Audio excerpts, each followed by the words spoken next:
Lemon rice, chutney, kesari. పండగ రోజు కూడా స్నానం చేయలేదు. ఇప్పటి వరకు నిద్రపోయి ఇప్పుడు లేచి తింటా ఉన్నాడు. చూడండి, ఎవరైనా ఉంటారా ఇలాగా? చూడు ఇట్లా ఒకసారి.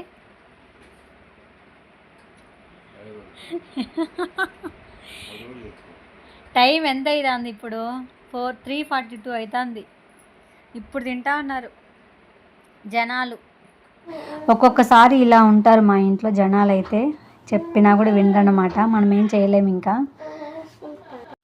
అయితే పూజ అయిపోయింది, కానీ మార్నింగ్ నుంచి ఏం తినలేదు నేనైతే. ఇంకా ఒకేసారి 3 కలా తింటా ఉన్నాను. ఎందుకో ఆకలే లేదనమాట. సో అలానే ఉన్నాను. అయితే కేసరి నచ్చలేదంట మా ఆయనకి, బాగాలేదని చెప్పాడు. ఆయన ఏం చేసినా బాగాలేదనే చెప్తాడు, దాంట్లో నాకేం కొత్త కాదు. కానీ నేనైతే కొంచెం తిన్నాను. మరీ వరస్ట్గా అయితే లేదు, కానీ కొంచెం బాగానే ఉంది. ఆయన కూడా తినలేదనమాట. మేమైతే తిన్నాము.